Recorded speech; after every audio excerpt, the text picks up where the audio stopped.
all my videos throughout this week will all be about the readathons I'm going to be participating in February. Yeah, I'm back on the readathon trail. I usually take January off to just regroup and get back into the mood of reading. If I'm being honest, I still haven't read one single, actually I've started but I've not finished one single book this month. January for me is usually very busy, so I don't get as much reading done, but by February I'm ready to like go all out into it, and that usually means that I'm also ready to participate in readathons, and 3 of my favorite readathons are going to be holding in February. So I just figured I will just spend the entire week talking about the readathons and the many books I am going to be reading for them, starting with the BlackAthon. Yes, it's Black History Month in February, which means the BlackAthon is back again, and once again Jesse, as they've given us the readathon of my dreams, and I'm just so thankful and so happy to be able to participate in it again this year.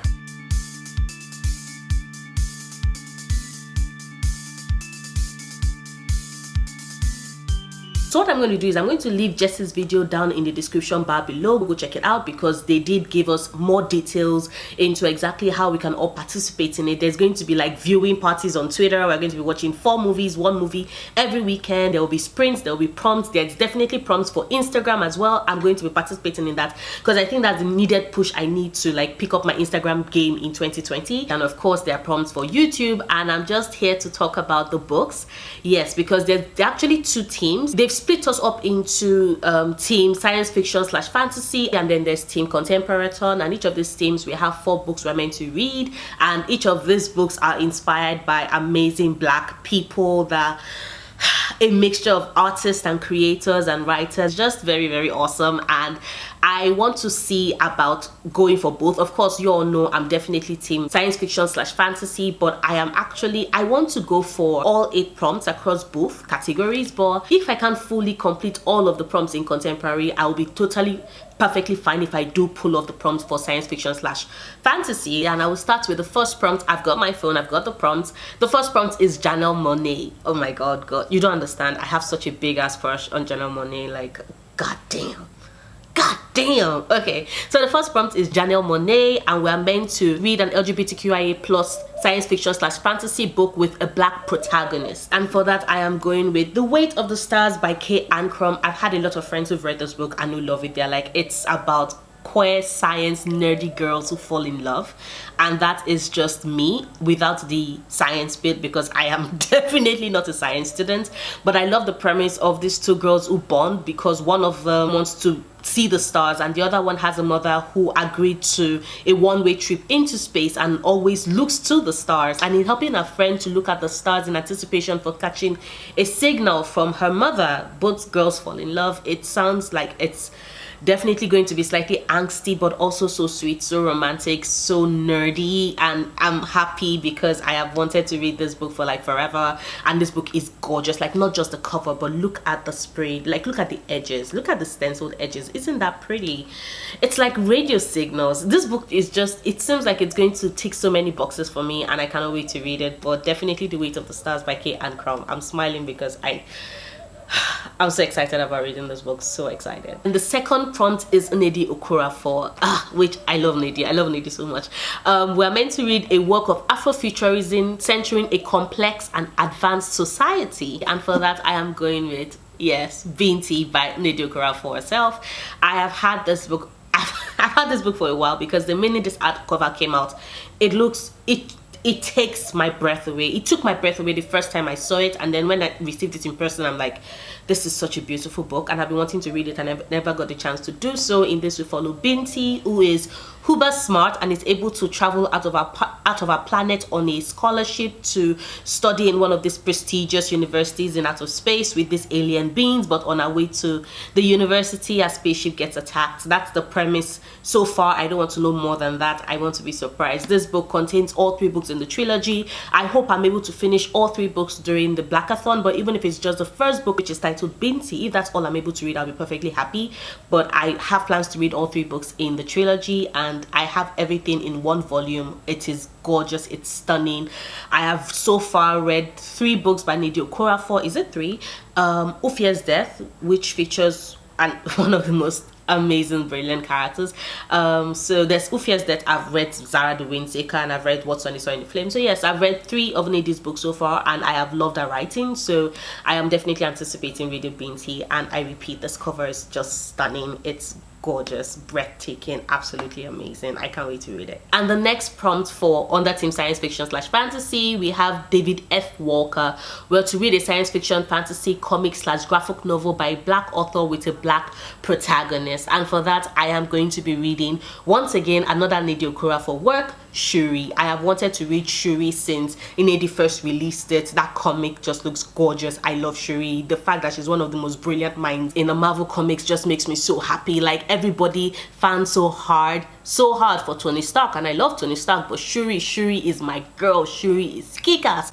And after everybody's gotten a glimpse of her in the Black Panther movie, everybody's like, oh my god, Shuri. But yes, Shuri is that awesome. She's that much of a badass. And in this comic, our brother is missing in space, and that of course means that there's a void to be filled. Wakanda needs a leader, and Shuri does not want to be a leader. She was never raised to be a leader. That was her brother's position. Our job was to stay in our lab and create science and nerd out about shit.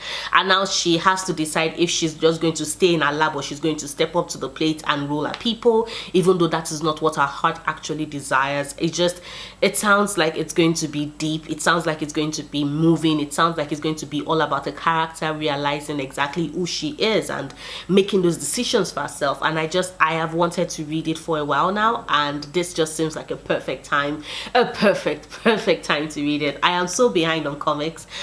So many amazing comics that have come out in the last year and a half that I have not read, and 2020 is definitely going to be my year to catch up on that. So definitely Shuri by Nnedi Okorafor. And then the next prompt says Danielle Clayton. Yes, we are to read a science fiction / fantasy book with a cunning and ambitious Black protagonist. And for that, I am going with A River of Royal Blood by Amanda Joy. This cover is stunning. Just absolutely stunning and gorgeous. And in this, we follow 2 sisters who have to battle for the throne.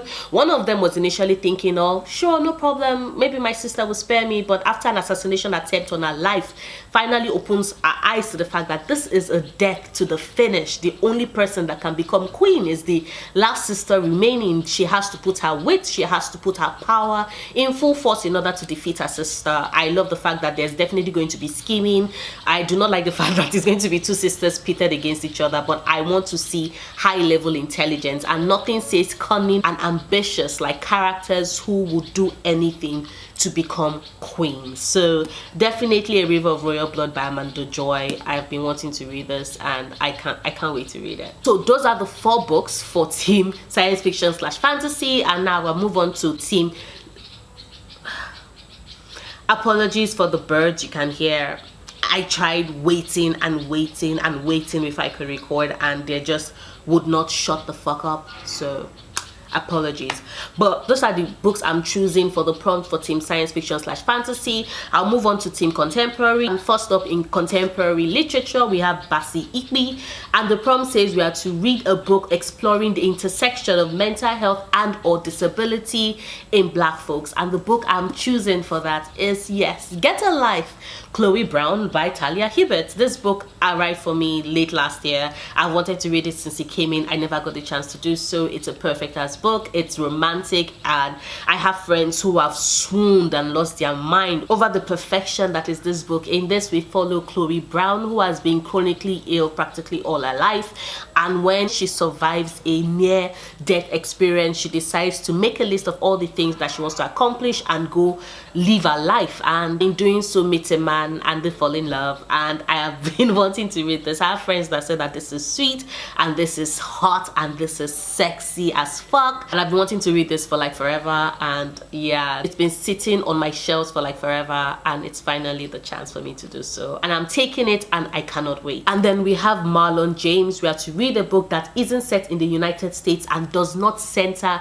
the Black American narrative, which, thank you, Jesse. Thank you so much for this prompt. But the book I'm going with is The Famished Road by Ben Okri. I have wanted to read those books since the first time I heard about it, like almost 10-15 years ago. I have friends that love this book.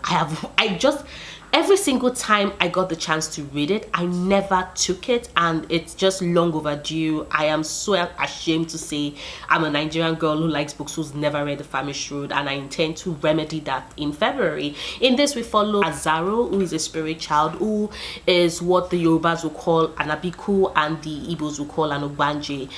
Yes, an Ogbanje is a spirit that comes to the land of the living in the form of a child and keeps dying repeatedly because they have one foot in the spirit world and one foot in the human realm. I already spoke about that extensively, at least the law of it, in my talks about Freshwater by Kweke Amezi, which if you've not read that book, you should. Kweke Amezi is a fantastic, brilliant writer. Like, their writing is just wow. That book is just wow. Okay, but anyway, Azaro is a spirit child, but unlike most Abikus / Ogbanjes, he decides to remain in the human world, and The Famished Road basically just follows his story, the narrative of what happens when a spirit child decides not to return. And so many great things that have been said about this book. Like, this book is almost as old as me, and I still haven't read it yet, and February is the time I intend to change that. So yeah, The Famished Road by Ben Okre for that prompt. And then there's Alexa Martin. We're meant to read a light-hearted work that does not center the struggle, and the struggle being like, you know, racism, poverty, drug use, and features either a romantic or platonic bonds. And the book I'm choosing for that is The Opposite of Always by Justin A. Reynolds. In this, we have a character